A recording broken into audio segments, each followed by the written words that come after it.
सद्गुरुं नित्यमहं स्मरामि। प्रिये राधे प्रिये राधे राधे राधे प्रिया प्रिया। प्रिय कृष्ण प्रिय कृष्ण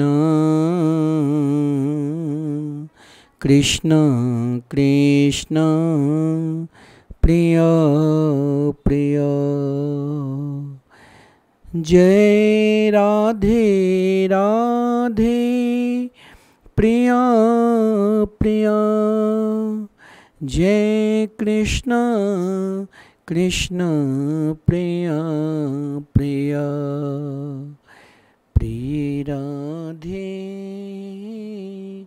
प्रिय हिमांशुला माइक है रे, हिमांशुला माइक है उधर, वो ले आओ। उसके बिस्तर पर नंबर है हिमांशु का, ये है ना उसका, मैं 28 है, वो लगा दो, उसी पे बोलता।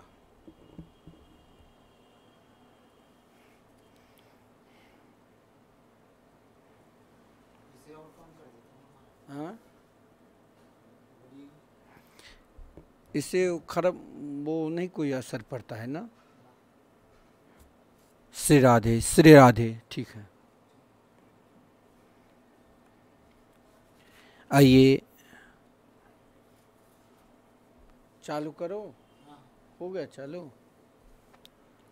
आइए हम सब मिलकर श्री धाम वृंदावन में रास रासेश्वरी श्री राधा रानी जो कृपा की मूर्ति है, जो हम सब पे सदा कृपा बरसाती रहती है, कि प्राणी मात्र सब के सब श्री धाम वृंदावन से जुड़े। वृंदावन के प्रति यदि हमारे स्वयं को 24 घंटे में एक भी बार श्री वृंदावन की धाम की याद हमने कर ली, तो स्वयं को हमें अपने आप को धन्य मानना चाहिए। क्योंकि वृंदावन धाम जहाँ संतों की भूमि, जहाँ भक्तों की भूमि, और जहाँ हम सब 14 तारीख को बड़े धूमधाम के साथ श्री रास रासेश्वरी श्री राधा रानी को उत्सव मनाएंगे। पृथ्वी लोक पे भारतवर्ष में रास रासेश्वरी राधा रानी की प्रागट्य क्यों और किस लिए हुआ, जरा हम स्वयं को विचार करेंगे कि माइक खोल दो, थोड़ा माइक खोल दो। और रास रासेश्वरी श्री राधा रानी श्री धाम वृंदावन में हम सब के ऊपर किस प्रकार उनकी कृपा बरसती है, तो आइए हम सब उनकी प्रागट्य लीला के ऊपर चिंतन करें। देखिए, इस संसार में भगवान की अनेक शक्ति है।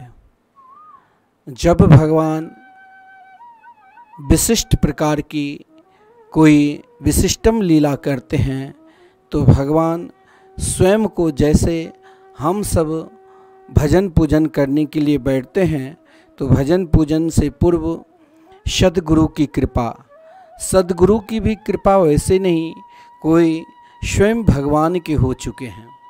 क्योंकि भगवान की लीला में वही सहयोग कर सकता है जो भगवान की हो चुके हैं। तो भगवान, जैसे हम सब भजन करने के लिए बैठते हैं, तो जब हम भजन करते हैं तो गुरुदेव के द्वारा प्रदत्त मंत्र है, उन मंत्र का ध्यान करते हैं। उसी प्रकार भगवान भी स्वयं भजन करने के लिए बैठते हैं, और जब भजन करने के लिए बैठते हैं तो भगवान किसके भजन कर रहे हैं? तो संत के भजन करते हैं।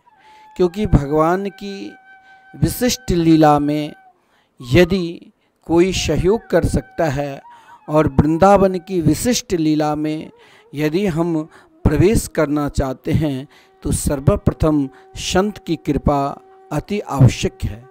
क्योंकि बिना संत की कृपा से भगवान कोई भी लीला इस पृथ्वी लोक पर कर ही नहीं सकते हैं। क्योंकि भगवान के चाहे ऐश्वर्य लीला हो या भगवान के चाहे माधुरी लीला हो, जिस समय भगवान इस पृथ्वी लोक पर स्वयं को आना चाहते हैं तो भगवान ने संत से प्रार्थना की। संत से क्यों प्रार्थना की? बिना संत की प्रार्थना से भगवान उन रसिकों को जो दिव्य वृंदावन की लीला है, उन वृंदावन की लीला को रसवासादन करा ही नहीं सकते हैं। तो भगवान की दो प्रकार की लीला है। एक माधुरी लीला जो विशुद्ध गोलोक धाम, विशुद्ध वृंदावन, जिन लीला में बड़े बड़े रसिकन को, बड़े बड़े महापुरुषों को, बड़े बड़े भक्तों को प्रवेश है, जिसने अपने जीवन को एकमात्र भगवान की चरणारविंद में समर्पित कर दिया है। एक ऐसी भी लीला है जिस लीला को हम सब ऐश्वर्य के रूप में जानते हैं। जैसे हम स्वयं प्रभावशाली होना चाहते हैं या हमें स्वयं भगवान के किसी भी लीला के प्रति ऐश्वर्य रूप से ही प्रेम हो जाए, ऐश्वर्य रूप से ही निष्ठा हो जाए, तो उन ऐश्वर्य को उपासना करते करते जब हमें करोड़ों वर्ष हो जाएंगे तो वही ऐश्वर्य लीला मेरे ऊपर कृपा करके उन लीला में प्रवेश करा सकते हैं जो वृंदावन के नित्य लीला है। और वृंदावन के नित्य लीला में उन रसिकों को, उन भक्तों को, उन वैष्णवों को प्रवेश मिलता है जिसके ऊपर रास रासेश्वरी राधा रानी की कृपा पूर्ण हो। बिना रास रासेश्वरी राधा रानी की कृपा के बिना उन लीला में जो वृंदावन की लीला है, जो विशिष्ट संत ही नहीं विशिष्टम संतों को, विशिष्टम रसिकों को प्रवेश है, उन लीला में हम